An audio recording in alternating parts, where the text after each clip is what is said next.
আমি তাকেও বাঁচি। আমার চোখের দিকে তাকিয়ে সত্যি করে বলো তো, তুমি কি আমাকে একটুও ভালোবাসো না? হ্যাঁ বাসি তো। পার্কে বসে তোমার সাথে বাদাম খেতে হবে, হাত ধরাধরি করতে হবে, ক্যাম্পাসে সবার সামনে লুতুপুতু করতে হবে। আমি তো এত কিছু চাইনি, শুধু চেয়েছি মন থেকে ভালোবাসা। দেখ মা, ছেলেটা অনেক ভালো, ওর বাবার বড় ব্যবসা আছে। আমার বিশ্বাস তুই যদি একবার ওকে দেখিস তোর অবশ্যই পছন্দ হবে। বাবা তো ঠিকই বলেছে, ছেলেটা সত্যিই অনেক হ্যান্ডসাম।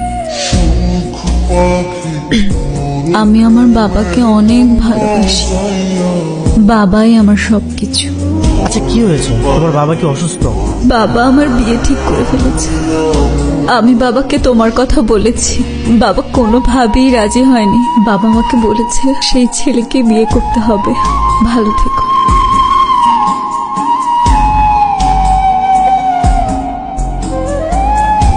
এখনো বউ হইনি, হব। তোমার মতো ছেলেকে জীবনসঙ্গী হিসেবে পাওয়া তো প্রত্যেকটা মেয়ের স্বপ্ন। আমি প্রথম দেখাতেই তোমার প্রেমে পড়ে গেছি। তারপর আমার কাছে মিথ্যা কান্নাকাটি করে আমাকে চিরবিদায় জানিয়ে ওর সাথে নতুন করে শুরু করেছিস?